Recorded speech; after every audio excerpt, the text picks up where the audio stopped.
நம்ம last polity current affairs கிளாஸ்ல right to equality முடிச்சாச்சுல. ஃபண்டமெண்டல் ரைட்ஸ்ல ரைட் ஈக்குவாலிட்டி சம்பந்தப்பட்ட எல்லா கரண்ட் அஃபேர்ஸ் முடிச்சாச்சு, மெயின்ஸ் பெர்ஸ்பெக்டிவ்ல முடிச்சாச்சு. இந்த வீடியோவில் right to freedom of speech and expression ஆரம்பிக்கலாம். அதாவது ஃபண்டமெண்டல் ரைட்ஸ்ல அடுத்து இருக்கிற ரைட் டு ஃப்ரீடம் அதை ஆரம்பிக்கலாம். ஓகே, ஆனால் என்ன பண்ண போறோம்னா மெயின்ஸ் பெர்ஸ்பெக்டிவ் குறைக்க போறேன். ஏன்னா இப்போ எக்ஸாம் வரதால ப்ரிலிம்ஸ் வர போறதால மெயின்ஸ் பெர்ஸ்பெக்டிவ்ல அந்த பாசிட்டிவ் நெகட்டிவ்ஸ் இருக்குல்ல அதை கொஞ்சம் ஷார்டன் பண்ணிட்டு ப்ரிலிம்ஸ் ஓரியன்டட் போயிடலாம். இன்னும் அடுத்த பிடிஎஃப் இருந்து இன்னும் கம்ப்ளீட் ப்ரிலிம்ஸாக இருக்கும், மெயின்ஸ் ஓரியன்டட் இருக்காது. ஓகே, இப்போ எக்ஸாம்பிள் இப்போ இந்த ஃப்ரீடம் ஆஃப் ஸ்பீச் இருக்குல்ல, ஃப்ரீடம் ஆஃப் ஸ்பீச்சுக்கு நான் நோட்ஸ் எடுத்திருக்கேன்.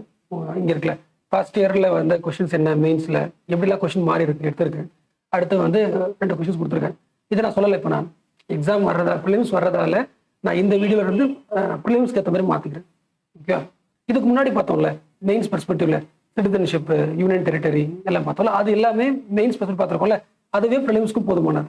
ஓகே, அப்போ ரைட் டு ஃப்ரீடம்ல ஃபர்ஸ்ட் ஆர்டிகல் நமக்கு தெரியும்ல, ஃப்ரீடம் ஆஃப் ஸ்பீச் அண்ட் எக்ஸ்பிரஷன்ல நீ படிச்சிருப்பீங்க. ஆர்டிகல் 19ல 1A ஒரு 6 ஃப்ரீடம் இருக்குல்ல, அதெல்லாம் நம்ம என்ன படிக்க போறோம், ஏ தான் படிக்க போறோம்.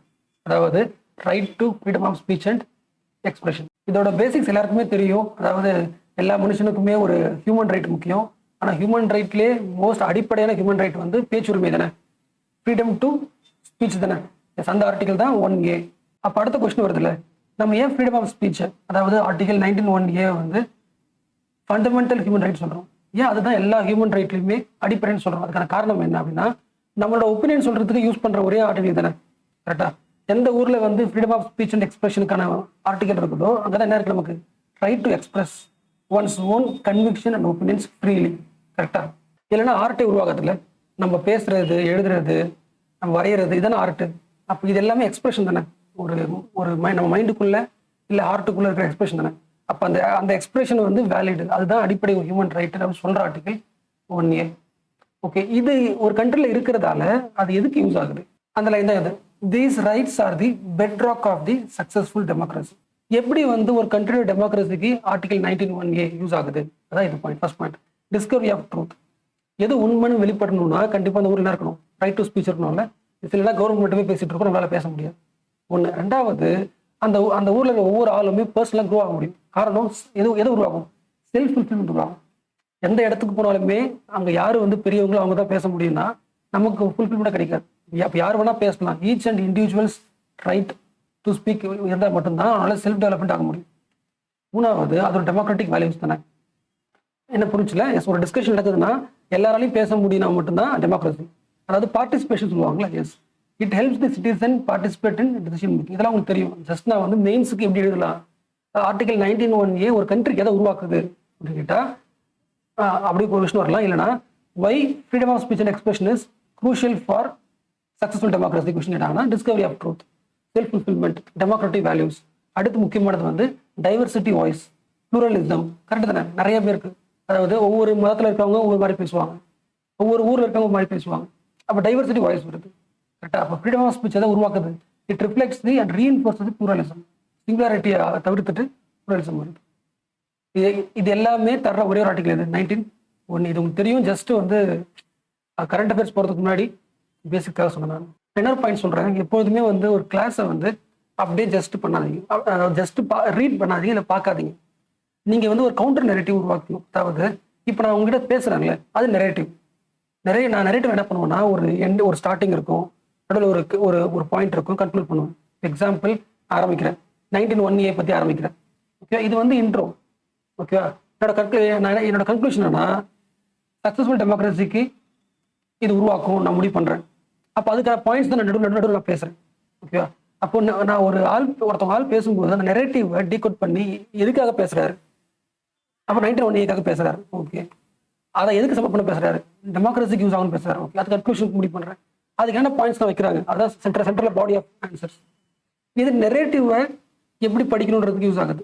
அப்போ வந்து நீங்கள் படிக்கும்போது, முக்கியமாக கிளாஸ்க்கு நடக்கும்போது மட்டும் அந்த டீச்சரோட நெரேட்டிவ் இருக்குல்ல, அதில் எது வந்து இன்ட்ரோ, எது கன்க்ளூஷன், எது பாடி அப்படின்ற அந்த நெரேட்டிவ் டீகோட் பண்ணி பார்த்தாலே போதுமானது. ஓரளவுக்கு வந்து எதை பற்றி பேசுகிறாங்க, நமக்கு என்ன பாயிண்ட் மைண்டில் ஏறுது, எது நாலேஜ், இதில் எந்த கொஸ்டின்லாம் தெரிஞ்சிடும். ஆனால் நெரேட்டிவ் மட்டும் பத்தாது. எதுலன்னா ஜென்ரலாக வெளியே போயிட்டீங்கன்னா சொல்கிறேன், படிப்புக்கு இது போதும். ஆனால் வெளியே போயிட்டீங்கன்னா பப்ளிக்கோட இருக்கும்போது நெரேட்டிவ் பத்தாது, கவுண்டர் நெரேட்டிவும் கற்றுக்கணும். எப்படின்னா நெரேட்டிவோட மெயின் பர்பஸ் என்னன்னா, இப்போ நான் டீச்சராக விட்டுருங்க, என்ன டீச்சராக விடுங்க, ஜென்ரலாக பப்ளிக்காக பார்க்குறீங்க, நான் உங்ககிட்ட பேசுகிறேன்னா நான் உங்க நெரேட் பண்ணுறனாலே என்னோட எய்ம் ஏதோ என்னோட எக்ஸ்பீரியன்ஸையோ என்னோட கஷ்டத்தையோ இல்லை என்னோட ஏதோ ஒரு ஆசையையோ இல்லை என்னோட ஏதோ ஒரு விஷயத்த வந்து உங்ககிட்ட நான் வந்து செலுத்துறேன். அப்ஜெக்டிஃபைன்னு சொல்லுவாங்க. அப்போ நீங்கள் ஒரு ஆப்ஜெக்ட் எனக்கு முன்னாடி நான் என்ன பண்ணுறேன்னா எனக்கு தெரிஞ்ச விஷயத்த நான் என்ன பண்ணுறேன், நெரேட் பண்ணி உங்கள் மைண்டுக்குள்ள ஏற்றுறேன். ஓகே, அப்போ நீங்கள் அப்படியே வாங்கிக்க முடியாது. நீ கவுண்டர் நெரேட்டிவ் பண்ணணும். ஏன்னா நான் சொல்றது புரிய கூட இருக்கலாம். நான் பப்ளிக் வெளியே சொல்றேன், வெளியே நீங்க மக்கள் கூட பேசும்போது என்னன்னு விட்டுருக்கலாம், கவர்மெண்ட் வச்சுக்கலாம். கவர்மெண்ட் என்ன பண்ணும், ஒரு விஷயம் சொல்லுதுன்னா அதை நீங்க அப்படியே எடுத்துக்கூடாது. அப்படியே எடுத்துக்கிட்டுறது என்ன ஆகுனா நீங்க ஆப்ஜெக்டா மாறின்னு அர்த்தம். ஒருத்தவங்க பேசுறதுனாலே என்ன அர்த்தம்னா நம்மள ஆப்ஜெக்டா மாத்திட்டு நான் சொல்றதெல்லாம் கேளுன்னு அர்த்தம். அப்போ நீங்க என்ன பண்ணணும்னா அந்த சொன்ன விஷயத்த கவுண்டர் நெரேட்டிவ் பண்ணணும். கவுண்டர் நெரேட்டிவ்னா அந்த பாயிண்ட் வந்து ஓகே இதுக்காக சொல்றாங்க, இது சொல்றாங்கல்ல. இப்போ எக்ஸாம்பிள் வந்து நான் வந்து உங்களோட ஃப்ரீடம் ஆஃப் இங்கே வச்சுக்கலாம், ஃப்ரீடம் ஆஃப் ஸ்பீச்சை வந்து நான் வந்து கர்டைல் பண்ண போகிறேன். எதுக்காகனா 1 செகண்ட் நீ பார்த்தோம்ல பப்ளிக் ஆர்டருக்காக இந்த ஒரு வாரத்துக்கு நம்ம வந்து உங்களோட ஃப்ரீடம் ஆஃப் ஸ்பீச்சை வந்து கர்டைல் பண்ண போகிறேன் பப்ளிக் ஆர்டருக்காக அப்படின்னு சொல்லிட்டாங்க. இது நெரேட்டிவ், நீங்கள் மைண்ட் ஏற்றுக்கிட்டீங்க. நீங்கள் கவுண்டர் நெரேட்டிவ் பண்ணனாலே நீங்கள் ஆப்ஜெக்டாக பண்ண அர்த்தம். கவுண்டர் நெரேட்டிவ் என்ன பண்ணணும்னா ஒரு ஆள் சொல்கிற கன்க்ளூஷன் இருக்குல்ல, பப்ளிக் ஆர்டருக்காக சொன்னோன்னே இந்த பப்ளிக் ஆர்டருக்காக நீங்க வந்து ஃப்ரீடம் ஆஃப் ஸ்பீச்சை கர்டைல் பண்றீங்க. ஓகே, அந்த கர்டைல் பண்றது யாருக்கு யூஸ் ஆகுது, அது உண்மையாவே பப்ளிக் யூஸ் ஆகுதா இல்ல உங்களுக்கு யூஸ் ஆகுதா அப்படின்ற அடுத்த கொஸ்டினை வச்சு வச்சு வச்சு நீங்க கேட்குறீங்க. அது கவுண்டர் நெரேட்டிவ். நீங்க அதை கேட்குற கொஸ்டின்ஸ் எல்லாமே அவங்க நெரேஷன்ல இருந்து மாறும். இருக்கும் அவங்க ஃபர்ஸ்ட் சொன்னதுக்கும் அப்புறம் ஆப்போசிட்டா வேற மாறும். அப்போ வந்து மேக்ஸிமம் எப்பவுமே வந்து மார்ஜினலைஸ் செக்ஷனோட வாய்ஸ் அவங்களோட வாய்ஸ் எல்லாமே வந்து கேட்காததுக்கான காரணம் என்னன்னா இந்தியாவுக்குள்ள இல்லை, மோஸ்ட்லி வல்லரபிள் பாப்புலேஷன் கேட்டது கவுண்டர் நெரேட்டிவ் வந்து சப்ரஸ் பண்ணுவாங்க. அப்போ தான் சரி, காந்தி பேசுனது கவுண்டர் நெரேட்டிவ் தான். ஏன்னா அவங்க ஒரு பாயிண்ட் சொல்றாங்கன்னா நம்ம திருப்பி பேசுறாங்கல்ல, கவுண்டர் நெரேட்டிவ் தான். ஸோ கிளாஸ் ரூம்ல நீங்க கவுண்டர் நெரேட்டிவ் முக்கியம் தான். பட் நீங்க அதுக்கு முன்னாடி முதல்ல நீங்க ஸ்டாஃப் பேசுறத அவங்க நெரேஷனோட பர்பஸ் என்னன்னு கண்டுபிடிச்சி அதை நீங்க எடுத்துக்கிறீங்களா, அதுவே போதுமானது. பட் இருந்தாலும் சொசைட்டிக்குள்ள போகும்போது உங்களுக்கு நெரேஷன் எந்த அளவுக்கு முக்கியமோ, நெரேஷனை கவனிக்கிற அளவுக்கு முக்கியமோ, கவுண்டர் ஆர்கியூமெண்ட் ரொம்ப முக்கியம். ஆர்கியூமெண்ட்டா நீங்க கொஸ்டின் கேட்கறது இல்லை, அவங்களோட பர்பஸ் என்ன கண்டுபிடிக்கிறது. ஓகேவா, அந்த கவுண்டர் நெரேட்டிவ் தான் என்ன சொல்லுவாங்கன்னா நீங்க எப்போ கவுண்டர் நெரேட்டிவ் பண்ண ஆரம்பிக்கிறீங்களோ அப்பதான் அந்த ரெண்டு பேருக்கு டயலாகே உருவாகும். அந்த டயலாக் தான் அடுத்த கட்டத்தை கொண்டு போகும். அதுதான் உங்களை வந்து அடுத்த கட்டத்தை கொண்டு போகணும்னு சொல்லலாம். இன்னும் கொஞ்சம் மூவ் பண்ணணும்னு சொல்லுவாங்க, உங்களை மூவ் பண்ண சொல்லுவாங்க. அந்த மூவ் பண்றதா மூவ்மெண்ட். ஒரு மூவ்மெண்ட் நடக்கணும்னாலே you have to do counter narrative. இது தேவையில்லை, பட் இருந்தாலும் சொன்னேன். ஓகே, இப்போ கிளாஸ் போகலாம். ஆனால் இந்தியாவில் மேக்ஸிமம் பண்ண முடியாது, கவுண்டர் நெரேட்டிவ் தர முடியாது. மேக்ஸிமம் கவர்மெண்ட் பேசுறாங்கன்னா அவங்க நெரேட் பண்றாங்க, நம்ம கேட்டுகிட்டே இருப்போம். கவுண்டர் நெரேட்டிவ் கஷ்டம். அதாவது நமக்கு கான்ஸ்டியூஷன் கொடுத்துருக்கு, என்ன ஆர்டிகல் கொடுத்துருக்கு, 1901A இந்த ரைட்ஸ் கொடுத்துருக்கு, எக்ஸ்பிரஸ் பண்ற ரைட்ஸ் கொடுத்துருக்கு. பட் இருந்தாலுமே உங்களுக்கு கேள்விப்பட்டிருப்பீங்களே செடிஷன், கேள்விப்பட்டிருக்கீங்களா? செடிஷன் அதாவது நீ கவர்மெண்ட்டுக்கு எதிர்த்து பேசினாலே, நீ ஒரு கவுண்டர் நெரேட்டிவ் கொடுத்தாலே ஆட்டோமேட்டிக்காக அரெஸ்ட் பண்ணிடுவாங்க. அதுதான் பார்க்க போறோம் கரண்ட் அஃபேர்ஸ்ல. ஏன்னா இதுதான் வந்து காந்தி அரெஸ்ட் ஆனதுல இருந்து இன்னைக்கு ஆள் அரெஸ்ட் ஆக வரைக்கும் எல்லாரையுமே கவர்மெண்ட் அரெஸ்ட் பண்ற ஒரு பாயிண்ட் வந்து செடிஷன் தான். அப்போ செடிஷன் தான் என்ன, இது எங்கிருந்து உருவாச்சு, இப்போ என்ன ஸ்டேஜ்ல இருக்கு, கான்ஸ்டியூஷன் அதை பத்தி பேசியிருக்க, கான்ஸ்டியூஷன்ல செடிஷன் அரெஸ்ட் பண்ணலான்னு போட்டிருக்கா, இல்ல சுப்ரீம் கோர்ட் வந்து இதை ஒத்துக்கலையா அரெஸ்ட் பண்ணலாம் சொல்லியிருக்கா, அதெல்லாம் பார்க்க போறோம். அப்போ நம்ம ஃபர்ஸ்ட் என்ன பார்க்கலாம்னா, இந்தியாவோட கான்ஸ்டியூஷன்லயே நம்மளோட ஸ்பீச்சை, பேச்சுரிமையை ஸ்டாப் பண்ற மாதிரி இல்ல கர்டைல் பண்ற மாதிரி ஏதாவது ஆர்டிகல் இருக்கான்னு பார்க்கலாம். அது உங்களுக்கு தெரியும் இல்லை, கண்டிப்பா இருக்குல்ல.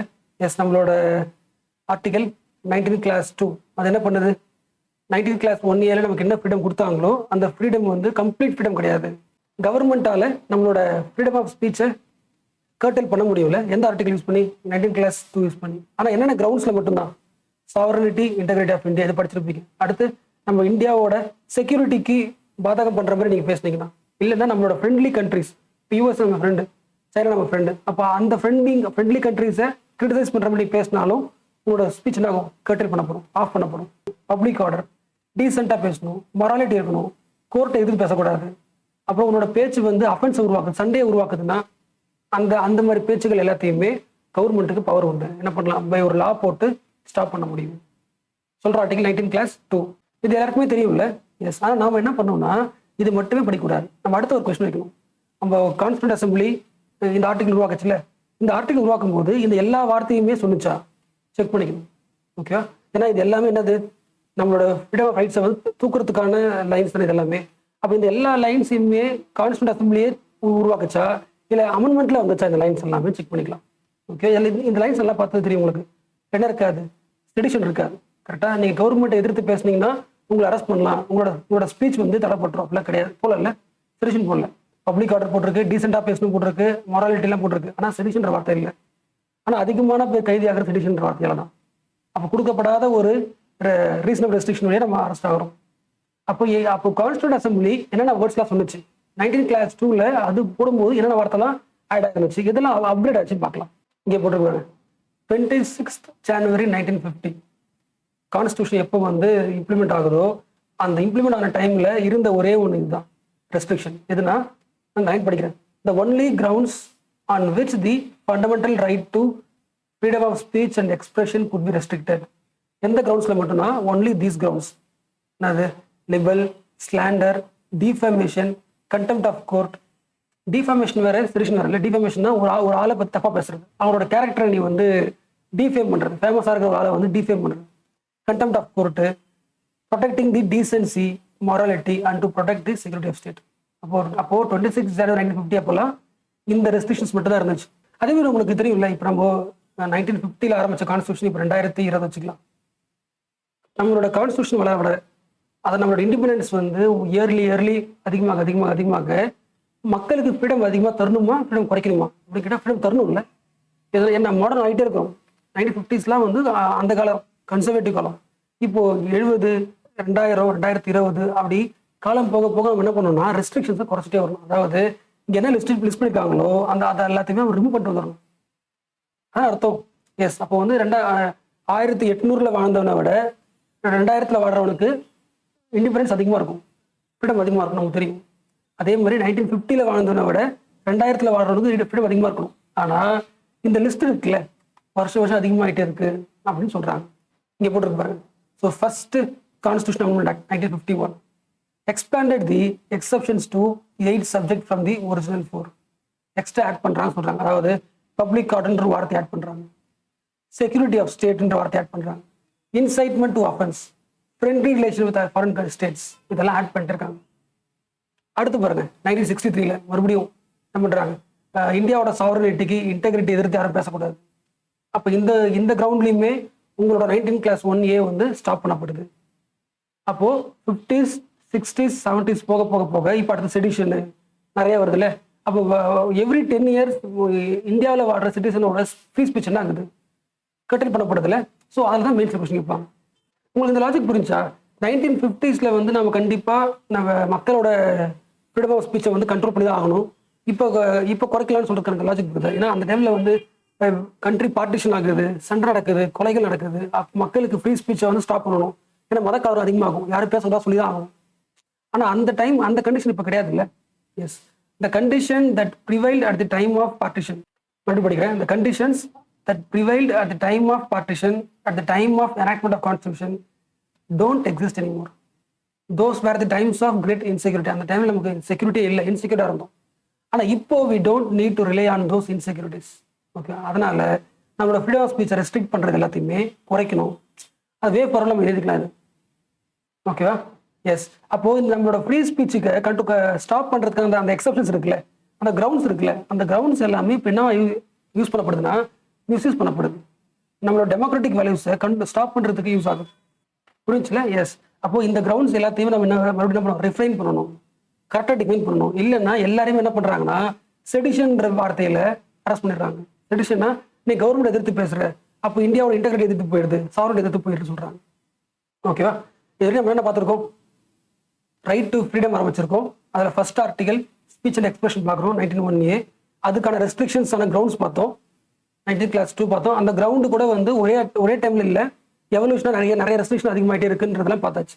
அடுத்து பார்க்க போகிறது செடிஷன்லாம் பார்க்க போகிறோம்.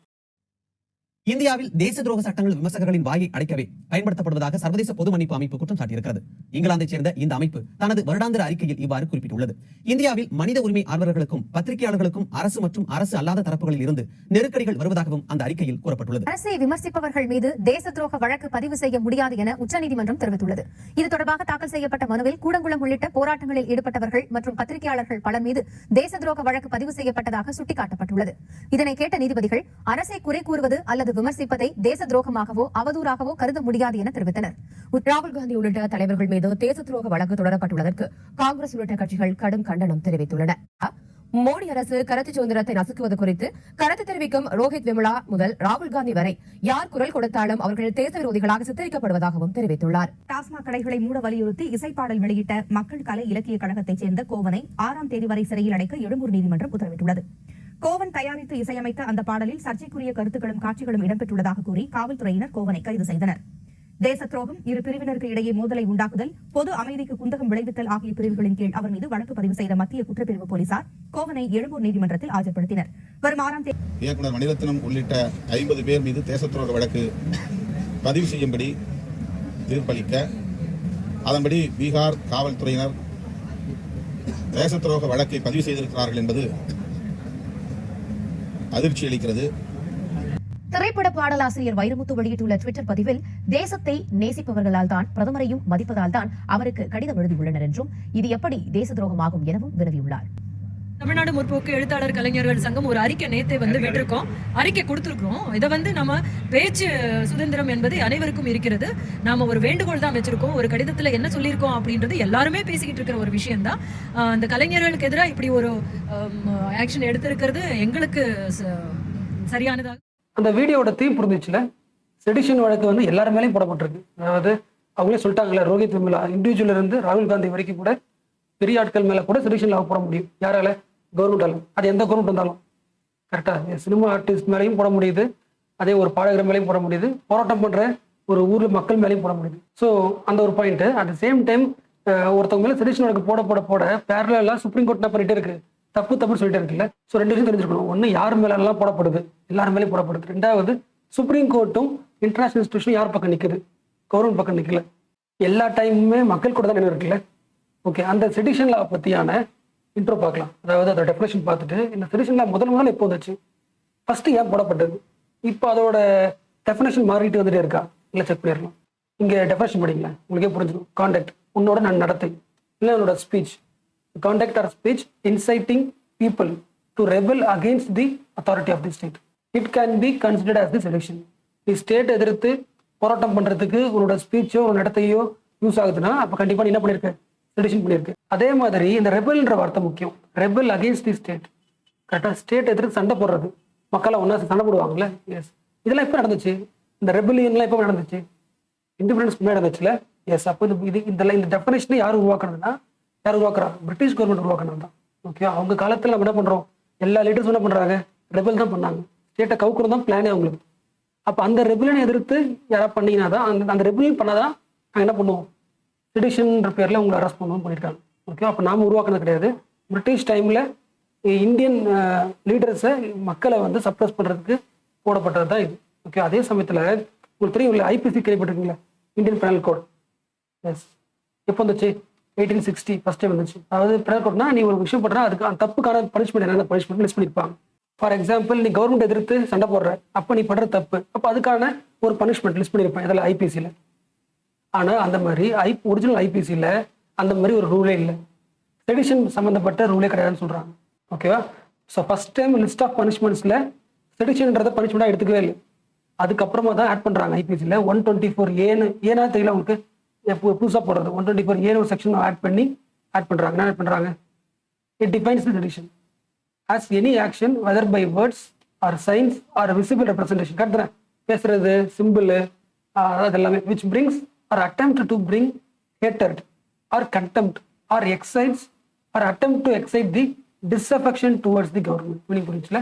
எஸ், நாங்கள் உங்களுக்காக ஒர்க் பண்ணுறோம், கவர்மெண்ட், எந்த கவர்மெண்ட், பிரிட்டிஷ் கவர்மெண்ட். ஆனால் எங்கள் மேலே நீங்கள் அஃபெக்ஷனாக இல்லாமல் டிஸ்அஃபெக்ஷன் காட்டுறீங்க, ஹேட்டர் காட்டுறீங்க, அதுக்கு நீங்கள் பேசுறீங்க. அந்த மாதிரி எங்கள் மேலே யாரெல்லாம் டிஸ்அஃபெக்ஷன் காட்டுறீங்களோ அவங்கள நாங்கள் என்ன பண்ணுவோம், செடிஷன்ற பேரில், தேச துரோகன்ற பேரில் அரெஸ்ட் பண்ணலாம். டிஸ்அஃபெக்ஷனாக புரியுது இல்லை? எஸ், நான் உங்களுக்கு ஒர்க் பண்ணுறேன், எனக்கு நீங்கள் என்ன இல்லை, லாயலாக இல்லை, டிஸ்லாயல்ட்டாக இருக்கீங்க, என்னை எதிரியாக பார்க்குறீங்க, என்மிட்டியாக பார்க்குறீங்க. அப்போ கண்டிப்பாக உங்களுக்கு என்ன ஒன்றா, imprisonment for life. Sedition is punishable with imprisonment for life. Life முழுக்க இருக்க வேண்டியதான். அப்போ அடுத்த கொஸ்டின் வருதுல்ல, ஒரிஜினலாக ஐபிசி உருவாக்கும் போது செடிஷன் பற்றி பனிஷ்மெண்ட்டே சொல்லலை, அதுக்கப்புறம் ஆட் பண்ணுறாங்கன்னா அதுக்கு என்ன ஒரு காரணம் இருக்கும். எஸ், அந்த டைமில் தான் என்ன ஆகுதுன்னா 1870s நினைக்கிறேன். 1870s தான் நம்ம ஸ்பெக்ட்ரம் படிச்சிருப்பீங்களே, வகாபி மூவ்மெண்ட் படிச்சிருப்பீங்க. அந்த மூவ்மெண்ட் பயங்கர ஸ்ட்ராங் ஆகுது. ஸ்ட்ராங்னா ரெவல்யூஷனரி ஆகுன்னு சொன்னா இல்லை மிலிட்டன்ட் ஆகுன்னு சொன்னா ஜிகாதின்னு சொல்றாங்க. ஜிகாதிங் தி ஸ்டேட் சொல்றாங்க. பிரிட்டிஷ் கவர்மெண்ட் என்ன பண்ணும், உயிரை கொடுத்தா வச்சு அவங்களை காலி பண்ணி விட்டுருணும்னு சொல்றாங்க. அப்போ வயலண்டா இருக்கும்போது ஓகே கண்டிப்பா நம்ம மேல இவ்வளோ ஹேட்டரா இருக்காங்க. அப்போ என்ன பண்ணலாம், கண்டிப்பா இந்த மூமெண்ட்டை அப்போ சப்ரஸ் பண்றதுக்கு நாம் ஒரு செக்ஷனை போடணும். அப்போ செடிஷன் ஒரு செக்ஷனை உருவாக்குறாங்க. அப்போ the result of Wahhabi movement தான் எந்த லா உருவாக்குது, செக்ஷன் 124 உருவாக்குது, செடிஷன்ல உருவாக்குது. இல்லை எப்படி வச்சுக்கலாம், for suppressing the Wahhabi movement தான் இது உருவாக்குது, செடிஷன்ல உருவாக்குது. ஸோ அப்போ ஆட் பண்ண இந்த ஒரு செக்ஷன் ஐபிசியில் இன்ன வரைக்கும் அப்படியே கண்டினியூ ஆகிட்டு இருக்கு. இந்த லைன் படிங்களேன், இந்த British India, the British government liberally used this provision during the India's freedom struggle to suppress any kind of dissent. Wahabi movement வந்து ஆர்ம் ஸ்ட்ரகிளாக இருந்துச்சு, அப்போ அதை கண்ட்ரோல் பண்ணுறாங்க. ஆனால் அதுக்கப்புறம் அவங்களுக்கு யூஸ் ஆயிடுச்சு. அதுவே யார் பேசினாலுமே என்ன பண்ணலாம், ஜஸ்ட் டிசென்ட் வாய்ஸ் கொடுத்தாலே இவங்களை சப்ரஸ் பண்ணுறதுக்கு அதை யூஸ் பண்ணிக்கலான்னு யூஸ் பண்ண ஆரம்பிச்சிட்டாங்க. ஸோ இது எல்லாமே பிரிட்டிஷ் கவர்மெண்ட் டைமில். இப்போ இண்டிபெண்டன்ஸ் கிடைக்க போகுது, கான்ஸ்டியூஷன் அசம்பிளி யோசிக்குது என்ன பண்ணலாம், செடிஷனை வச்சுக்கலாம் வேணாமா யோசிக்கும் போது பட்டேல் இருக்காருல்ல, வல்லபாய் பட்டேல், அவர் என்ன சொல்றாருன்னா கண்டிப்பாக இருக்கட்டும் சொல்றாரு. செடிஷனை ஒரு கிரவுண்டாக வச்சுக்கலாம். யாரெல்லாம் செடிஷன் பண்ற மாதிரி பேசுறாங்களோ அவங்களோட ஃப்ரீடம் ஆஃப் ஸ்பீச்சை நம்ம என்ன பண்ணலாம், கர்டைல் பண்ணிடலாம், ஸ்டாப் பண்ணல. யார் சொல்றா, பட்டேல் சொல்றாரு. ஆனா கான்ஸ்டியூண்ட் அசம்பிளி அதுக்கு ஒத்துக்கல. லைன் படிங்களேன், an attempt to include the sedition as an express ground for limiting the speech. புரிஞ்சுல, நான் பார்த்தோம்ல நம்மளோட ஃப்ரீடம் ஆஃப் ஸ்பீச்சை வந்து லிமிட் பண்றதுக்கான கிரவுண்ட்ஸ் பார்த்தோம்ல. ஒரிஜினல் 4 இருந்துச்சு, அப்புறம் கூட எக்ஸ்ட்ரா ஆட் பண்ணாங்க, மொத்தம் இப்போதைக்கு 8 இருக்குன்னு பார்த்தோம்ல. எஸ், அந்த ஒரிஜினலா ஒரு இருக்கும்போது செடிஷனையும் ஆட் பண்ணலான்னு பட்டேல் சொல்றாங்க, பட்டேல் சம்மந்தப்பட்ட நிறைய பேர் சொல்றாங்க. பட் கான்ஸ்டியூஷன் அசம்பிளி ஆட் பண்ணல. அதான் அந்த லைன் அகைன் படிக்கிறேன். attempt to include the sedition as an express ground for limiting the speech under article 19 class 2 was successfully resisted. தப்புன்னு சொல்லிட்டு அதை வந்து ஆட் பண்ணாமல் தடுத்துட்டாங்க. ஓகே, அப்புறம் அடுத்த எவல்யூஷன் ஒரு கேஸ் வருது, கேள்விப்பட்டிருப்பீங்க, கேடார்நாத் கேஸ் 1962. அதில் சுப்ரீம் கோர்ட் ஒரு தீர்ப்பு தருது. என்ன தருதுன்னா செக்ஷன் 124A கரெக்ட்னு சொல்லிட்டு. Okay, the Supreme Court upheld the validity of section 124A இந்த கேஸ்ல. at the same time இந்த dissent இருக்குல்ல, அப்போ என்ன செடிஷன்ற டெஃபினேஷனை மிஸ்யூஸ் பண்ணக்கூடாதுன்னு சொல்லிட்டு ஒரு லைன் தருது. the court upheld the right to comment in strong terms upon the measures or acts of the government. Meaning புரிஞ்சுல, செடிஷன் செக்ஷன் வந்து கரெக்ட் தான். at the same time ஒரு சிட்டிசனுக்கு என்ன உண்டு, கமெண்ட் பண்ண உரிமை உண்டு. யாரோட வேலையை, கவர்மெண்டோட செயலை வந்து கமெண்ட் பண்ணுறதுக்கு உரிமை உண்டு. அதுவும் ஸ்ட்ராங் டேர்ம்ஸ்ல, கடுமையான வார்த்தைகளால கவர்மெண்ட்டை விமர்சிக்க முடியும். அது வந்து செடிஷன்ல வராதுன்றது பாயிண்ட் சொல்லிட்டாங்க. அப்போ வாட் இஸ் செடிஷன் ஒரு கொஸ்டின் வருதுல, கடுமையான வார்த்தைகளை பயன்படுத்தலாம், கவர்மெண்டோட மெஷர்ஸை அவங்களோட செயல்பட கடுமையாக திட்ட முடியும். அப்போ எது செடிஷன் அப்படின்னா, if there is incitement to violence ஏற்பட்டனா மட்டும்தான். அவரோட ஸ்பீச்சால ரைட்டிங்கால அந்த இன்டென்ஷன் வந்து டிஸார்டர் உருவாக்குறது. அதாவது லா அண்ட் ஆர்டர் சிஸ்டம்ன்ற மாதிரி ஒரு வயலண்ட் இடத்துல லா அண்ட் ஆர்டரே வரும், ஆர்டர் ஆக்குறது. அந்த மாதிரி வயலண்ட்டுக்கு அது துணை போனால் மட்டும்தான் அது செடிஷன் அப்படின்னு கிளீனாக சொல்லிட்டாங்க. இது எந்த கேஸ்ல, கேடார்நாத் கேஸ். அடுத்த கேஸ் பாருங்க, மேனகா காந்தி கேஸ் 1917. அதில் என்ன சொல்லிட்டாங்கன்னா சுப்ரீம் கோர்ட்டு, கண்டிப்பா ஒரு இண்டிவிஜுவல் வந்து கவர்மெண்டோட பாலிசியை டெசிஷனை கிரிட்டிசைஸ் பண்றாங்கன்னா, அதாவது இது தப்பானது, கவர்மெண்ட் எடுத்த முடிவு தப்புன்னு சொல்றாங்கன்னா கண்டிப்பா அது எதில் வராது, ரெபெல்ல வராதுன்னு சொல்லிட்டாங்க. இந்த line படிங்களேன், the Supreme Court held that criticizing and drawing opinion against the government policies and decision within a reasonable limit that does not incite the people to rebel. Therefore, it is consistent with the freedom of speech. Criticize பண்றது கண்டிப்பா ரெபல்லாம் போறது கிடையாது, அதை நீங்க ரெபலா பார்க்க கூடாது, because it is consistent with the freedom of speech. ஆனா சுப்ரீம் கோர்ட்டு தன்னோட தீர்ப்பு நிறைய சொல்லியும் the law continues to be misused. இன்னமும் என்ன பண்ணல, சுப்ரீம் கோர்ட் சொன்னதை கேட்கலாம், கவர்மெண்ட் என்ன பண்ணல, அரெஸ்ட் பண்ணாமலாம் இல்லை, அரெஸ்ட் பண்றது அதிகமாயிட்டே தான் இருக்கு. அதான் இந்த point. NCRB data shows that between 2016-19 there has been 160% increasing in the filing of sedition charges. இந்த பாயிண்ட் முக்கியம். ஸோ சுப்ரீம் கோர்ட் பாயிண்ட் சொல்லியிருந்தாலுமே அரெஸ்ட் பண்றது நிற்கவே இல்லை, அதிகமாக தான் இருக்கு. அண்ட் அந்த ஒரு point, but at the same time conviction rate was just 3%. நீ அரெஸ்ட் பண்ண ஆட்கள் எல்லாம் விசாரிச்சு பார்த்துட்டு அவங்களை கன்விக்ட் பண்றவங்கள, தீர்ப்பு தரோம்ல, அதுல 3% மட்டும்தான் உண்மையா தப்படுக்காங்க ஒரிஜினலா. அந்த 3% யாரா இருப்பாங்க, மேக்ஸிமம் நக்சலைட்டா இருப்பாங்க, ஆம்னஸ்டா இருப்பாங்க. இந்த பாயிண்ட்ல இருப்பாங்க. இது இந்த வருஷத்தோட அப்டேட், எல்லா மாசமும் வந்துடும். அதாவது மார்ச் மாசம் வந்து ஃபருக் அப்துல்லா தெரியும்ல, லீடர் ஆஃப் தி காஷ்மீர், அவர் சொல்லியிருக்காரு, நாங்கள் மறுபடியும் சைனா கூட சேர்ந்துக்கிட்டு ஆர்டிகல் 370 மீட்டெட போட்டிருக்காங்க. அவர் மேலேயே ஒரு கேஸ். அடுத்து வந்து COVID-19 டைம்ல கவர்மெண்ட் கரெக்டாக மேனேஜ் பண்ணல அப்படி சொன்னோம், எல்லாரும் மேலேயும் கேஸ். இப்போ போன மாதம் ரீசெண்டாக ஜூன் 2021 பத்மஸ்ரீ அவார்டு வினோத் துவா. பிரதமர் நரேந்திர மோடியை விமர்சனம் செய்ததற்காக பத்திரிகையாளர் வினோத் துவா மீது பதிவு செய்யப்பட்ட தேச துரோக வழக்கை உச்சநீதிமன்றம் அதிரடியாக ரத்து செய்துள்ளது. 2020ஆம் ஆண்டு சமூக ஊடக நிகழ்ச்சி ஒன்றில் பங்கேற்ற மூத்த பத்திரிகையாளர் வினோத் துவா பிரதமர் மோடி குறித்து விமர்சனங்களை முன்வைத்திருந்தார். இந்த நிகழ்ச்சியின் போது பிரதமர் மோடி மீது அவதூறு பரப்பியதால் வினோத் துவா மீது நடவடிக்கை எடுக்க வேண்டும் என்று இமாச்சல பிரதேச காவல்துறையில் பாஜக பிரமுகர் அஜய் ஷியாம் புகார் கொடுத்திருந்தார். இதையடுத்து பத்திரிகையாளர் துவா மீது தேச துரோகம், அவதூறு பரப்புதல், பொது அமைதிக்கு குந்தகம் விளைவித்தல் உள்ளிட்ட பிரிவுகளில் காவல்துறை வழக்கு பதிவு செய்தது. இவ்வழக்கை ரத்து செய்ய கோரி உச்சநீதிமன்றத்தில் வினோத் துவா தாக்கல் செய்த மனுவை விசாரித்த நீதிபதிகள் அவரை கைது செய்வதற்கு தடை விதித்தனர். வழக்கை தொடர்ந்து விசாரித்து வந்த உச்சநீதிமன்றம் வினோத் துவா மீது பதிவு செய்யப்பட்ட தேச துரோகம் மற்றும் பிற குற்றச்சாட்டுகளை இன்று ரத்து செய்து உத்தரவிட்டுள்ளது.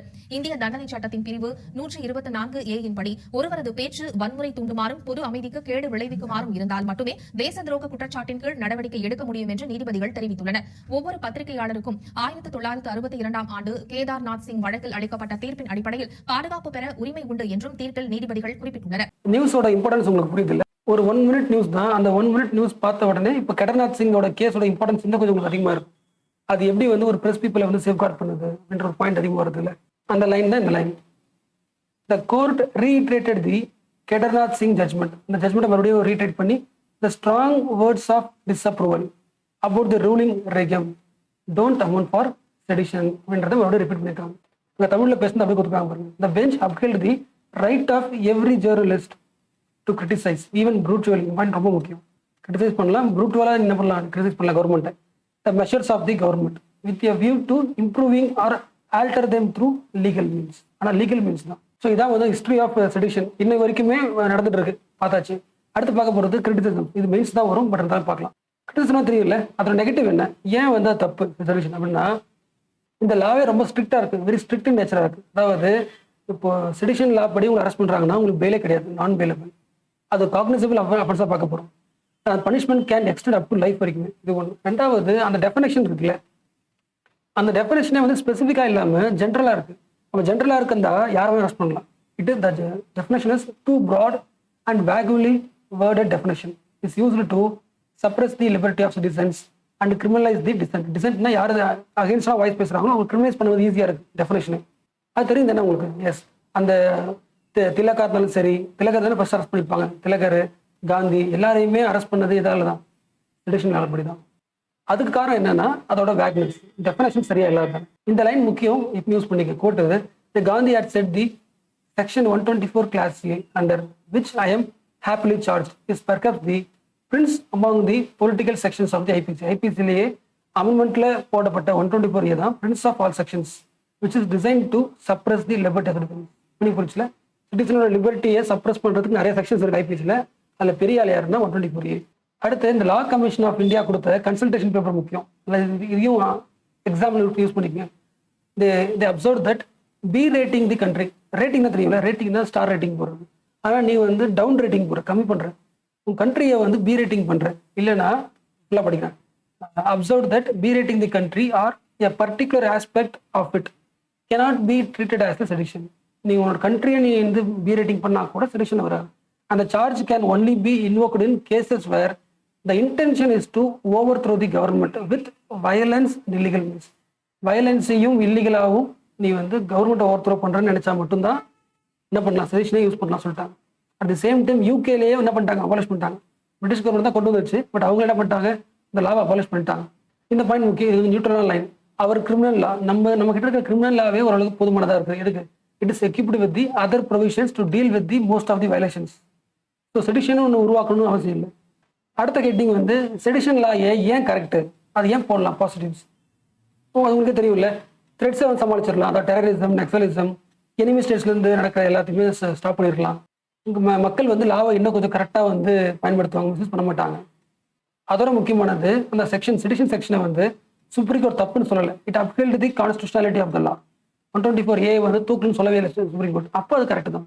அப்போ வே ஃபார்வர்ட் என்ன எழுதலாம் அப்படின்னு பார்த்தா, சுப்ரீம் கோர்ட் சொன்ன தீர்ப்பு, கேதார்நாத் கேஸில் என்ன தீர்ப்பு சொல்லிச்சோ அதே மாதிரி லா கமிஷன் ஒரு ரிப்போர்ட் கொடுத்துச்சுல, அதை வந்து நம்ம ஸ்ட்ரிக்டாக என்ன பண்ணணும், ஃபாலோ பண்ணணும். அப்போ இவங்க 2 பேரும் என்ன சொன்னாங்க, இவங்க 2 பேரும் மட்டும் இல்லை, மற்ற எல்லா கேஸுமே என்ன தீம் ஒத்துக்கிட்டாங்கன்னா, only when there is violence, இல்லைனா incitement to violence against the government. கவர்மெண்ட்டை எதிர்த்து ஒரு வயலன்ஸ் நடக்கிறதுக்கான காரணமாக இருந்தால் மட்டும்தான் செக்ஷன் 124A அப்ளை ஆகும், இல்லைன்னா ஜஸ்ட் அப்ளை ஆகாது. அதே மாதிரி மெச்சூர் ரிபப்ளிக் கண்ட்ரியோட எடுத்துக்காட்டு சிம்பிள் எதுனா வெறும் ஓட்டு போடுறது மட்டும் இல்லாமல் நம்ம எந்த கவர்மெண்ட்டை எலெக்ட் பண்ணமோ அதே கவர்மெண்ட்டை நம்ம கிரிட்டிசைஸ் பண்ணுறதுக்கான ஸ்பேஸ் இருந்துச்சுன்னா அது mature republic. At the same time நாம சொல்ற டிசென்ட் வாய்ஸ் இருக்குல்ல, நம்மளோட கிரிட்டிசிசத்தை அந்த கவர்மெண்ட்டு அகாமடேட் பண்ணிக்கணும், எடுத்துக்கணும். எந்த அளவுக்கு அதை எடுத்துக்குதோ, எந்த அளவுக்கு மக்களோட விமர்சனத்தை வில்லிங்னஸாக எடுத்துக்குதோ அந்த அளவுக்கு அந்த கண்ட்ரி மெச்சூராக வளர்ந்துருக்குன்னு அர்த்தம் சொல்றாங்க. A sign of mature republic is its willingness to stand up to the scrutiny by its citizens. So அந்த ஊர் மக்களோட சிட்டிசன்ஸோட விமர்சனத்தை யார் வில்லிங்னஸாக எடுத்துக்கிறாங்களோ, எந்த அளவுக்கு வில்லிங்னஸாக எடுத்துக்கிறீங்களோ அந்த அளவுக்கு தான் இந்த கண்ட்ரியோட ரிபப்ளிக் மெச்சூராக இருக்குன்னு அர்த்தம். அப்போ எந்த ஊர்ல வந்து மக்களோட வாய்ஸை வந்து செடிஷன் எடுத்துக்கிறாங்களோ அந்த கண்ட்ரியில ரிபப்ளிக்கே இல்லைன்னு சொல்றாங்க. So the government should not construed this dissent voice as sedition. அதே மாதிரி இந்த பாயிண்ட் ஆன்சர் எழுதிக்கணும். இந்த செடிஷன் லாவில் ஒரு சிவியரிட்டி இருக்கு, பனிஷ்மெண்ட் அதிகமாக இருக்கு. எக்ஸாம்பிள், நான் பெயிலபிளா இருக்கு, பெயிலபிளா மாத்துங்க. காக்னிசபிள் அஃபென்ஸா இருக்கு, அதை நான் காக்னிசபிளா மாத்துங்க. பொலிட்டிக்கல் ரீசனுக்காக யூஸ் பண்ற இந்த விஷயத்தெல்லாம் ஸ்டாப் பண்றதுக்கு நம்ம என்ன பண்ணுவோம், டெஃபினேஷனை இன்னும் கொஞ்சம் கிளாரிட்டியா தரலாம், எல்லாமே ஃபார்முலா எழுதிக்கலாம். அடுத்த டாபிக் பார்க்கலாம், கிரிமினல் டிஃபேமேஷன். இதுல ஃபர்ஸ்ட் நம்ம தெரிஞ்சுக்க வேண்டியது வாட் இஸ் டிஃபேமேஷன் இல்ல. எஸ், இப்போ எக்ஸாம்பிள், இப்போ எனக்குன்னு ஒரு ஃபேம் இருக்கு வச்சுக்கலாம், எனக்குன்னு ஒரு பேர் இருக்கு. என்னோட பேரை கெடுக்கிற மாதிரி நீங்க பேசுறீங்கன்னா அப்போ என்ன பண்றீங்க, நீங்க டிஃபேம் பண்றீங்க. அப்போ உங்க மேல நான் என்ன பண்ணணும்னா டிஃபேமேஷன் கேஸ் போடுவேன். எக்ஸாம்பிள், நான் கிளாஸ் நடத்துறேன், இப்போ ஒரு ஸ்டூடெண்ட் சொல்றாரு இவனே ஒரு முட்டாள, இவனுக்கு ஒண்ணுமே தெரியாது, ஆனா இவன் கிளாஸ் எடுக்கிறான்னு சொல்லிட்டான்னு வச்சுங்களேன். அப்போ நான் என்ன பண்ணலாம்னா என்னோட ஃபேம் அவர் கெடுக்கிறாரு, அப்போ நான் என்ன பண்ணலாம்னா அவர் மேலே டிஃபேமேஷன் கேஸ் போடலாம். ஓகே, அப்போ இதுல ரெண்டு விஷயம் உங்களுக்கு தெரியுதா உங்களுக்கு. ஒன்று வந்து நீ சொல்றது உண்மையா இருக்கலாம், நம்ம முட்டாள கூட இருக்கலாம், ஓகே, பட் எனக்கு அது கவலை கிடையாது, என் பேரை நீ கெடுக்கிற முதல்ல, புரிச்சுல. அப்போ என்ன பண்ணலாம்னா உனக்கு பேசுறதுக்கு உரிமை உண்டு, உண்மையை பேசுறதுக்கு உரிமை உண்டு, ஆனா இன்னொருத்தரோட பேரை கெடுக்கிற மாதிரி நீ பேசுறதால நான் உங்களுக்கு கேஸ் கொடுப்பேன். லாஜிக் புரிஞ்சுல. எஸ், அப்போ நீ எக்ஸ்பிரஸ் பண்ணு, உனக்கு எக்ஸ்பிரஸ் பண்றதுக்கான ஃப்ரீடம் இருக்கு. அட் த சேம் டைம் இன்னொருத்தனோட ரெப்யூட்டேஷனை, இன்னொருத்தனோட மரியாதையை கெடுக்கிற மாதிரி பேசக்கூடாது. அப்படி பேசினா நான் என்ன பண்ணுவேன், டிஃபேமேஷன் கேஸ் மேலே போட்டுருவேன். கரெக்டா? அப்போ அந்த டிஃபேமேஷன் டூல் தான் பேலன்ஸே பண்ணுது. எதை பேலன்ஸ் பண்ணுது, உன்னோட ஃப்ரீடம் ஆஃப் எக்ஸ்பிரஷனையும் ரைட் டு ரெப்யூட்டேஷனையும் பேலன்ஸே பண்ணுது. கரெக்ட்ல? இந்த டிஃபேமேஷன் லான்னு ஒன்று இல்லைன்னா நீ என்ன பண்ணுவேன், உன்னோட எக்ஸ்பிரஷன் ஆகிடும், அப்சல்ட் ஆகிடும், பேலன்ஸே கிடையாது, உனக்கு ரெஸ்ட்ரிக்ஷன் கிடையாது. எப்படி அதை மேலே பார்த்தோம்ல, ஒரு 8 கிரவுண்ட்ஸ் பார்த்தோம், ஞாபகம் இருக்குல்ல. ஒரிஜினலாக 4 கிரவுண்ட் இருந்துச்சு, ப்ளஸ் அப்புறம் ஒரு 4 கிரவுண்ட் ஆட் பண்ணாங்க. இந்த 8 கிரவுண்ட்ஸ் உன்னோட ஸ்பீச் என்ன பண்ணுது, உன்னோட ஃப்ரீடம் ஆஃப் ஸ்பீச்சை கண்ட்ரோல் பண்ணுது இல்லை. அப்போ உன்னோட ஃப்ரீடம் ஆஃப் எக்ஸ்பிரஷன்றது அப்சல்யூட் கிடையாது இல்லை, குவாலிஃபைடு தானே. எஸ், ஆனால் இந்த 8 கிரவுண்ட் எதுக்குன்னா நீ ஸ்டேட்டை எதிர்த்து பேசாமல் இருக்கிறது. அப்போ ஸ்டேட் எதிர்த்து ஒரு இண்டிவிஜுவலுக்கு ஃபுல் ஃப்ரீடம் இருக்கா கேட்டால் இல்லை, குவாலிஃபைடு தான். 8 கிரவுண்டில் அவனோட ஸ்பீச் லிமிட் ஆகுது. அடுத்த கொஸ்டின் வருது, அப்போ ஒரு இண்டிவிஜுவலும் இன்னொரு இண்டிவிஜுவலும் பேசும்போது இன்னொரு இண்டிவிஜுவல் கிட்ட அவங்களுக்கு ஃபுல் ஃப்ரீடம் இருக்கா எக்ஸ்பிரஸ் பண்ணுறதுக்கு கேட்டால் அதுவும் கிடையாது. Example, defamation. டிஃபேமேஷன் என்ன பண்ணுவோம்னா என்ன சொல்லுவோம், நீ என்கிட்ட பேசலாம், உனக்கு ஃப்ரீடம் ஆஃப் எக்ஸ்பிரஷன் இருக்கு, அட் த சேம் டைம் என்னோட ரெப்புடேஷனை கெடுக்காத மாதிரி நீ பேசணும். அப்படி ரெப்புடேஷன் கெடுக்கிற மாதிரி பேசினா நான் என்ன பண்ணுவேன், டிஃபேமேஷன் கேஸ் மேலே போட்டுருவேன். கரெக்டா? அப்போ இதுலேயும் என்ன இருக்கு, பேலன்ஸ் தான் இருக்குல்ல. அப்போ ஒரு இண்டிவிஜுவல் ஸ்டேட் கிட்ட பேசும்போதும் ஒரு பேலன்ஸ் இருக்கு, ஒரு இண்டிவிஜுவல் இன்னொரு இண்டிவிஜுவல் கிட்ட பேசும்போதும் ஒரு பேலன்ஸ் இருக்குல்ல. ஓகேவா? இப்போ எல்லாம் படிக்கலாம். The legal system anywhere in the world needs to maintain a balance between freedom of expression and right to reputation. Correct தானே? எஸ், உன்னோட எக்ஸ்பிரஷனுக்கும் அவனுக்கு உரிமை இருக்கணும், அட் த சேம் டைம் யாரை எதிர்த்து பேசுறியோ அவனுக்கான மரியாதையும் காப்பாற்றணும். அப்போ அது கண்டிப்பா இந்த டிஃபேமேஷன்ற லா வந்து கண்டிப்பா இருக்கணும். The tool is used to strike this balance. ஏன்னா எக்ஸாம்பிள் இங்கே போட்டிருக்குல்ல, Subramanian Swamy versus union of India 2016. Subramanian Swamy ஒரு கேஸ் போட்டார். என்னன்னா இந்த டிஃபேமேஷன் கேஸ்ன்றது என்ன ஆகுதுன்னா எங்களோட பேச்சுரிமையை தடுக்குது. எல்லாரும் என்ன பண்ணிடுறாங்கன்னா நாங்கள் எதை பேசினாலுமே இல்லை நீ பேர் கெடுக்கிற அப்படின்னு சொல்லி ஆஃப் பண்ணிடுறாங்க. அப்போ இந்த டிஃபேமேஷனை தூக்கிடலாம் அப்படின்னு சொல்லிட்டு சுப்பிரமணியன் சுவாமி கேஸ் போடுறாரு. ஆனால் சுப்ரீம் கோர்ட் சொல்லுதுன்னா இல்லை அது முக்கியம்னு சொல்லுது. இந்த லைன் படிங்க. The Supreme Court in Subramanian Swamy versus Union of India 2016 upheld the constitutional validity of the penal law on defamation of section 499 500 of IPC. Section 499 என்ன பண்ணுதுன்னா டிஃபைன் பண்ணுது வாட் இஸ் டிஃபமேஷன், டிஃபைன் பண்ணுது. 500ன்றது defamation, defamation லா போட்டனா case போட்டனா உனக்கு என்ன punishment, அது 500. இந்த 2 ஐபிசியுமே வேலிட் தான், கண்டிப்பா டிஃபமேஷன் இருக்கணும் தான். அது உங்களோட ஃப்ரீடம் ஆஃப் எக்ஸ்பிரஷனை ஸ்டாப் பண்ணல, ரெஸ்ட்ரிக்ட் தான் பண்ணுது. அப்போ அது தேவை, ஏன்னா அது இருந்தால் தான் இன்னொருத்தரோட ரெப்புடேஷனை நம்ம இம்ப்ரூவ் பண்ண முடியும். இங்கே போட்டுக்கிறாங்க, the court did not agree with the contention that criminalizing defamation attacks the freedom of speech. ஒரு ஆள் பேசும்போது அவனை டிஃபர்மேஷன் போடுறதால அவனோட ஃப்ரீடம் ஆஃப் ஸ்பீச் என்னாகல கண்ட்ரோல் ஆகப்படல அண்டர் 19 Class 1. அடுத்த பாயிண்ட் சொல்றாங்க என்னன்னா freedom of speech and expression 19(1) இருக்குல்ல, அது வந்து அப்சல்யூட் கிடையாது, ரெஸ்ட்ரிக்ஷன் இருக்கு. என்ன ரெஸ்ட்ரிக்ஷன்னா இன்னொருத்தரோட ரெப்புடேஷனை நீ கெடுக்கிற மாதிரி பேசக்கூடாது. the reputation of one can't be allowed to crucified. அடுத்து இன்னொரு முக்கியமான பாயிண்ட் சொல்றது, the court also said a free press. எங்களுக்கு தெரியும் ப்ரெஸ் தான் முக்கியமானது, அதுதான் வந்து ஒரு பொலிட்டிக்கல் இன்டர் கோர்ஸுக்கான heart and soul free press தான். ஆனால் அவங்களுக்கு கூட என்ன கிடையாது, அப்சல்யூட் ஃப்ரீடம் கிடையாது. எதுக்குன்னா இன்னொருத்தவங்களோட ரெப்புடேஷனை கெடுக்கிற மாதிரி பேசுறதுக்கான அப்சல்யூட் ஃப்ரீடமும் அவங்களோட எக்ஸ்பிரஷனில் கிடையாதுன்னு சொல்றாங்க. அப்போ நீ ஒரு ஆளை கிரிட்டிசைஸ் பண்ணலாம், ப்ரெஸ் கிரிட்டிசைஸ் பண்ணலாம், அந்த கிரிட்டிசிசம் வந்து கன்ஸ்ட்ரக்ஷனாக இருக்குமே தவிர ரெப்புடேஷனை கெடுக்கிற மாதிரி இருக்கக்கூடாது. ஏன்னா ரெப்புடேஷனோட பேசினா மட்டும்தான் அந்த ஊர் என்ன உருவாகும். the court also held that criminal defamation law protected the feeling of fraternity, solidarity between the members of society சொல்லிட்டாங்க. மக்களுக்கு வந்து இன்னொரு ஆள்கிட்ட பேசும்போது மரியாதையாக பேசணும் அப்படின்ற ஒன்று இருக்கும்போது மட்டும்தான் fraternity உருவாகும் சொல்லிட்டாங்க. நம்ம இது வரைக்கும் பார்த்தது எல்லாமே தியரிட்டிக்கல் தான், ஜென்ரலாக பேசுறது. அதாவது வந்து இப்போ நான் இருக்கேன், என்ன ஒருத்தர் வந்து என் பேரை கெடுக்கிற மாதிரி பேசினா தப்பு தான் அப்படின்னு சொன்னால் நார்மலாக தெரியும். ஆனால் இப்போ பார்க்க போகிறது வந்து கண்டெம்பரரி டைமில் ஃபீல்டு ஒர்க்கில் ரியாலிட்டியில் என்ன நடக்குதுன்னு பார்க்கலாம். 2018ஆம் ஆண்டில் மீட்டு ஃபேமஸ் ஆக இருந்த நேரம். அப்போது மத்திய வெளியுறவு அமைச்சராக இருந்த MJ அக்பர் மீது பிரபல பத்திரிகையாளர் பிரியா ரமணி பாலியல் புகாரை கூறினார். 1993ஆம் ஆண்டில் தி ஏஷியன் ஏஜ் பத்திரிகையின் எடிட்டராக அக்பர் இருந்தபோது வேலை கேட்டு பிரியா ரமணி விண்ணப்பித்தார். இன்டர்வியூவுக்கு மும்பையில் உள்ள ஹோட்டல் அறைக்கு வரும்படி பிரியாவுக்கு தகவல் அனுப்பினார் அக்பர். ஹோட்டலுக்கு போன தன்னிடம் மோசமான முறையில் அக்பர் நடந்து கொண்டதாக ட்விட்டரில் குற்றம் சாட்டியிருந்தார் பிரியா ரமணி. பிரியாவை தொடர்ந்து கிட்டத்தட்ட 20 பெண்கள் வரிசையாக பாலியல் குற்றச்சாட்டுகளை அக்பர் மீது அடுக்கினர். அதைத் தொடர்ந்து 2018 அக்டோபர் 15ஆம் தேதி டெல்லி கோர்ட்டில் பிரியா மீது கிரிமினல் அவதூறு வழக்கை அக்பர் தாக்கல் செய்தார். 2 நாள் கழித்து மத்திய அமைச்சர் பதவியை ராஜினாமா செய்தார். 40 ஆண்டுகள் கஷ்டப்பட்டு சேர்த்த நற்பெயரை ஒரே நாளில் நாசமாக்கிவிட்டார் பிரியா. மத்திய அமைச்சர் பதவியும் போய்விட்டது என அவதூறு வழக்கில் காரணங்களை அடுக்கியிருந்தார் Akbar.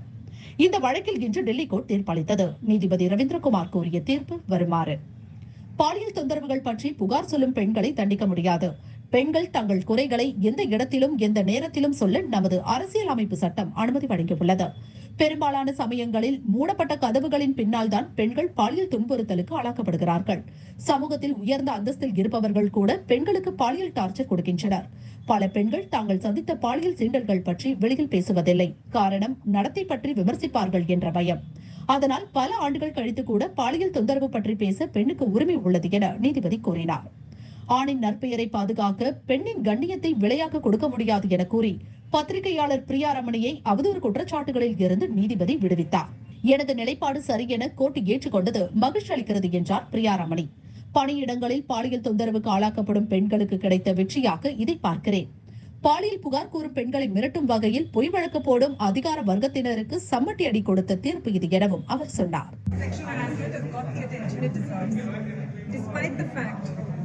That it was me, the victim, who had to stand up in court as the accused. I thank everyone who stood by me, especially my two witnesses, Ghazala Wahab and Nilofer Venkatraman, who came to court and testified on my behalf. I thank the court for this verdict. I thank my lawyers, Rebecca John and her amazing team, who believed in me and in the wider cause. They put their heart and soul in this case.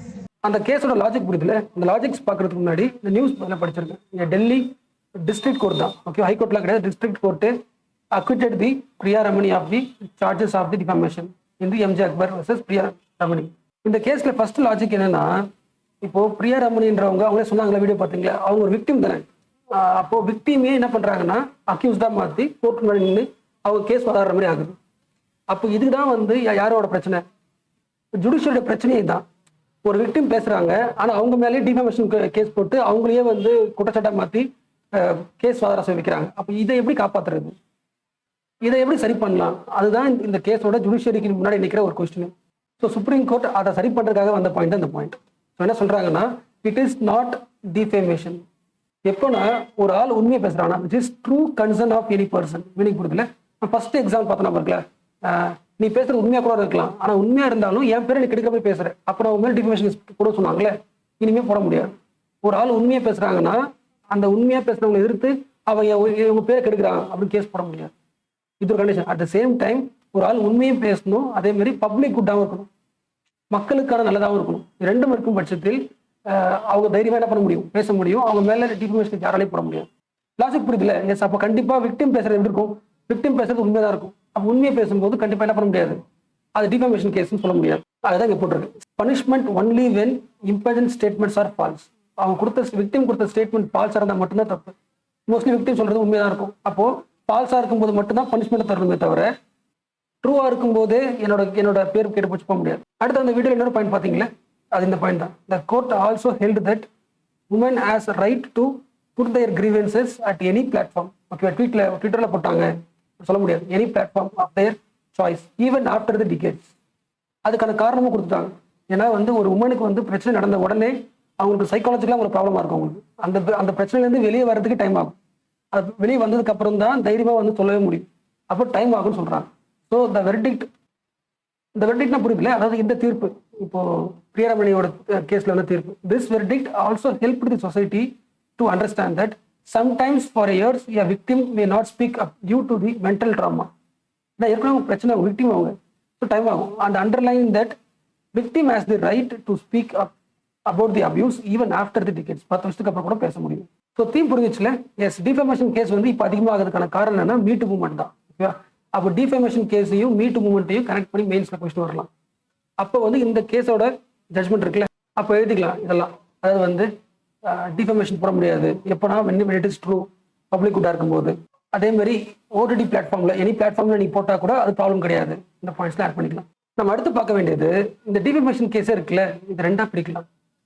Civil defamation நம்ம case போடலாம், criminal அஃபென்ஸாகவும் case போடலாம். அதாவது இப்போ என்னோட fame ஒருத்தவங்க கெடுத்துட்டாங்கன்னு வச்சுங்களேன், நான் அவங்க மேலே சிவில் டிஃபமேஷன் கேஸும் போடலாம், கிரிமினல் டிஃபமேஷன் கேஸும் போடலாம்.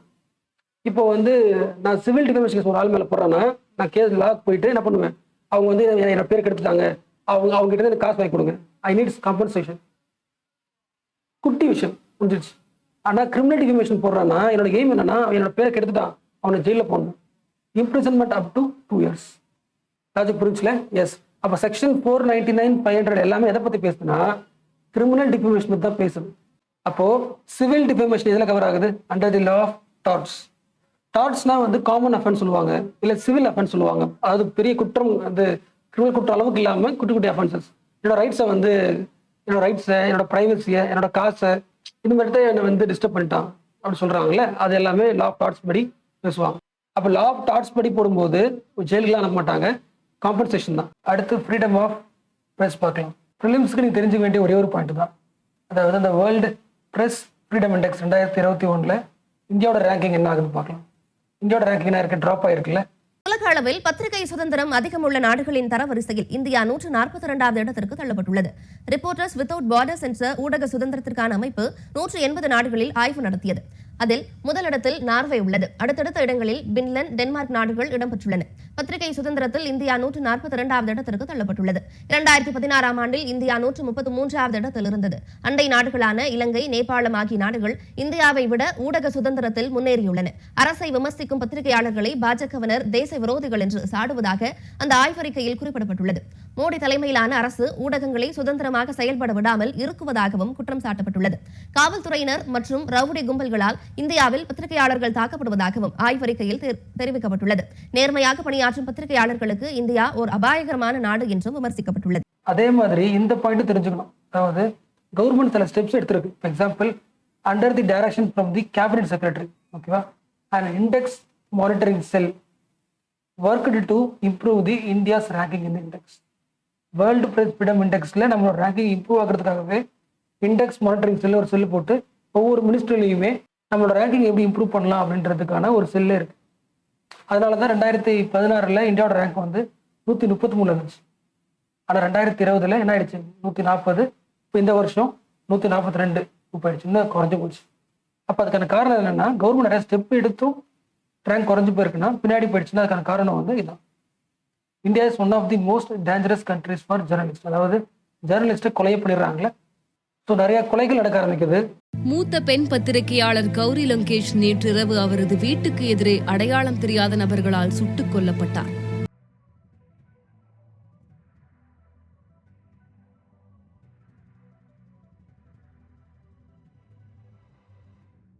இப்போ இந்த லைனுக்கு மீனிங் புரிஞ்சிருக்கும்ல.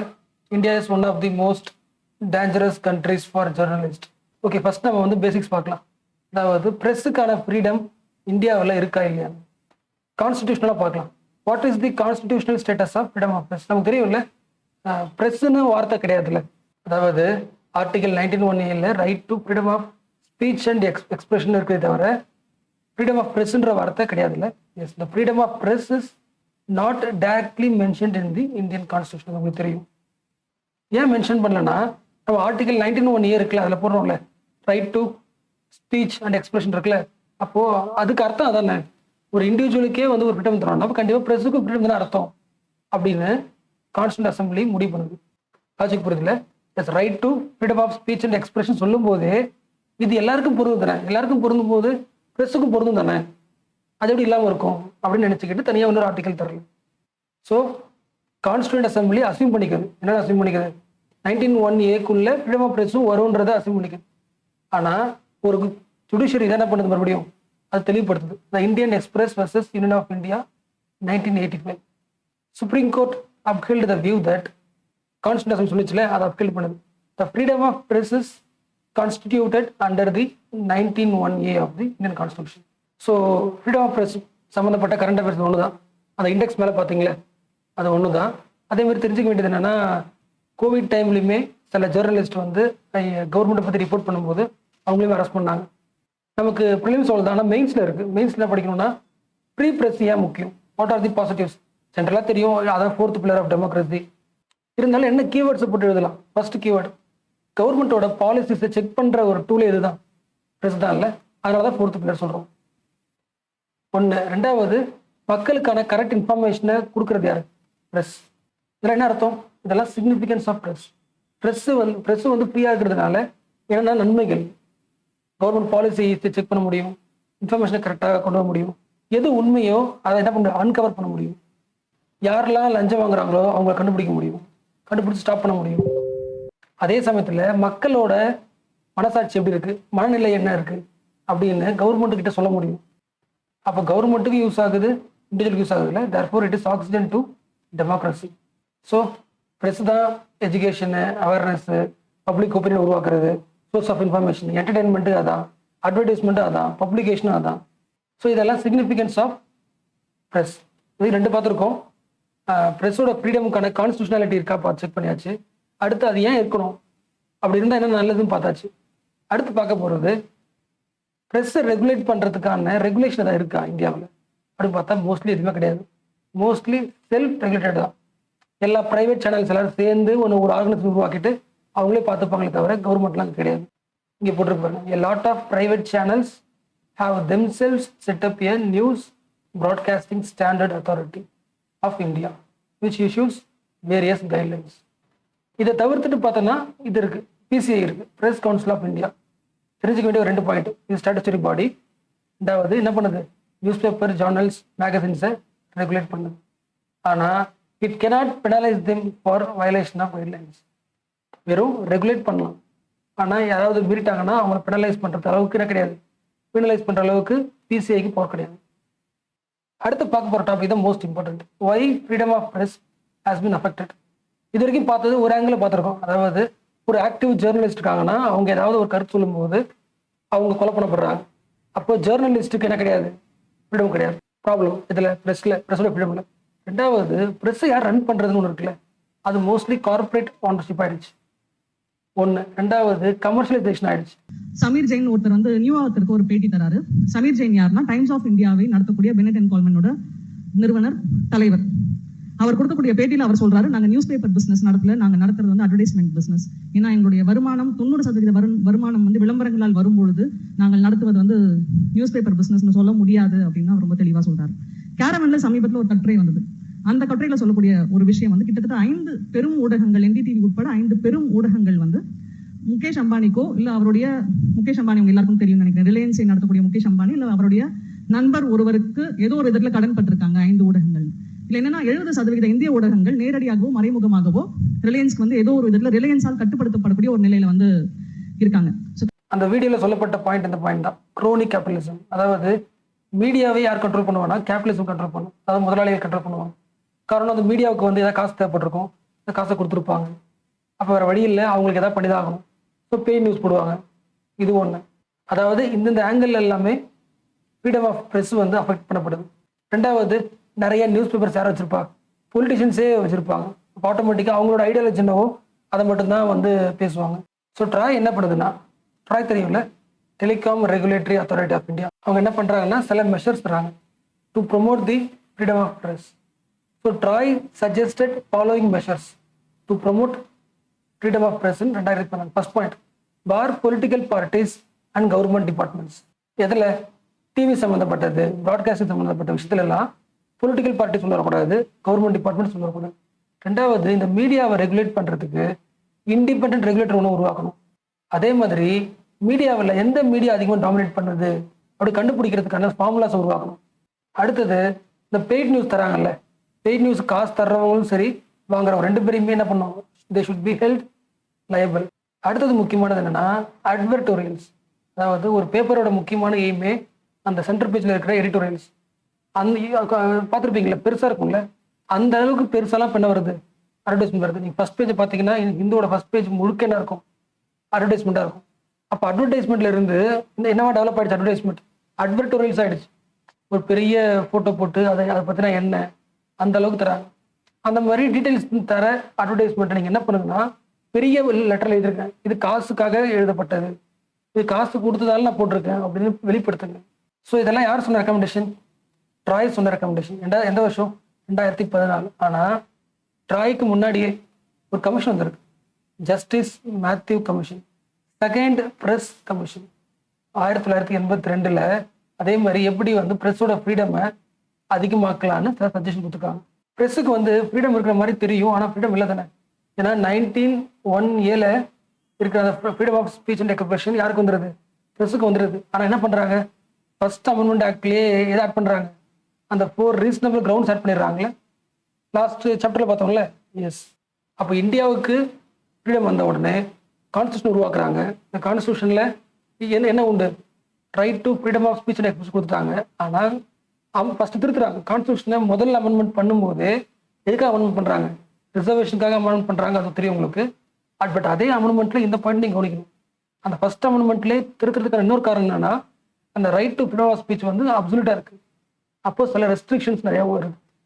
இன்னைக்கு வரைக்கும் சொல்கிறாங்க, அந்த பார்த்தோம்ல ஒரு 4 ரெஸ்ட்ரிக்ஷன்ஸ், அது ப்ளஸ் 24 ரெஸ்ட்ரிக்ஷன்ஸ், இந்த 4 மொத்தம் இந்த 8 ரெஸ்ட்ரிக்ஷனே முடிஞ்சு போச்சு. ஒட்டுமொத்தமான மக்களுக்கான ஃப்ரீடம் ஆஃப் ஸ்பீச்சை முடிஞ்சு போச்சு சொல்கிறாங்க. என்ன சொல்கிற புரியுதுல? எஸ், அதில் லிஸ்ட் பண்ணுறாங்கல்ல கிரவுண்ட்ஸ், அந்த கிரவுண்ட்ஸை நீங்கள் அனலைஸ் பண்ணி பார்த்தீங்கன்னா அதுக்கு மேலே மக்களால் ஒரு வார்த்தையோட பேச முடியாது. 90% ஃப்ரீடம் கம்ப்ளீட்டாக போயிடுச்சு. எதனால? ஃபர்ஸ்ட் அமெண்ட்மெண்ட்டில். ஆனால் அப்படியே ரிவர்ஸ் இதுக்கு நான் யூஎஸ்ஏக்கு ரிவர்ஸ். யூஎஸோட கான்ஸ்டியூஷன் இம்ப்ளிமெண்ட் ஆகுது. இம்ப்ளிமெண்ட் ஆன உடனே இப்போ எப்படி நம்ம வந்து கான்ஸ்டியூஷனை திருத்துறோம், ஃபர்ஸ்ட் அமெண்ட்மெண்ட், அதே மாதிரி அவங்களும் திருத்துறாங்க ஃபர்ஸ்ட் அமெண்ட்மெண்ட்டில். ஆனால் அவங்களோட ஃபர்ஸ்ட் அமெண்ட்மெண்ட் என்ன பண்ணுறாங்கன்னா, அந்த இது இருக்குல்ல, அதாவது அந்த கிரவுண்ட்ஸில் ரெஸ்ட்ரிக்ஷன்ஸ் அதெல்லாம் தூக்கிடுறாங்க, அப்சல்யூட் ஃப்ரீடம் தராங்க. இப்போ நீங்கள் புரிச்சுல? எஸ், இந்தியாவில் வந்து கான்ஸ்டியூஷன் வரும்போது அப்சல்யூட் ஃப்ரீடமாக இருக்குது, அமெண்ட்மெண்ட் பண்ணி ஃப்ரீடமை குறைக்கிறாங்க, ரைட் டு ஃப்ரீடம் ஆஃப் ஸ்பீச்சை குறைக்கிறாங்க டெமோக்ராட்டிக்கில். ஆனால் யூஎஸில் கான்ஸ்டியூஷன் வரும்போது என்ன கிடையாது, கம்ப்ளீட் ஃப்ரீடம் கிடையாது. ஆனால் அந்த கான்ஸ்டியூஷனை திருத்துறாங்க, அமெண்ட்மெண்ட் பண்ணி ஃபர்ஸ்ட் அமெண்ட்மெண்ட்டில் அப்சல்யூட் ஃப்ரீடம் மாற்றுறாங்க, எதை? Right to speech and expression. Okay, இந்த பாயிண்ட்ஸ்லாம் முக்கியம் கிடையாது. பட் ஜஸ்டிஸ் மேத்யூ கமிஷன் எதுவும் தெரியணும், ப்ரெஸ் கமிஷன். பேசும்போது ஒரு விஷயம் சொன்னார், எப்படி இந்த மாட்டு மூத்திரம் விஞ்ஞானபூர்வமான ஒரு விஷயம் இல்லை அப்படின்னு சொன்னதற்காக ஒரு பத்திரிகையாளர் கைது செய்யப்பட்டார். 2019 அதே மாதிரி ஒரு விஷயம் உத்தரப்பிரதேஷ்ல நடந்தது.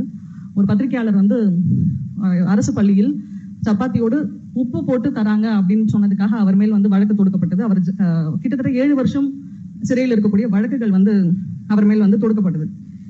உங்களுக்கு எல்லாருக்கும் தெரியும், பெகாசஸ்னு சொல்லிட்டு ஒரு ஸ்பைவேர் எப்படி வந்து ரொம்ப நுணுக்கமாக உளவு பார்க்கக்கூடிய ஒரு கருவியாக சமீபத்தில் பாராளுமன்றத்தை உழுக்கக்கூடிய ஒரு பிரச்சனையாக அது இருக்கிறது.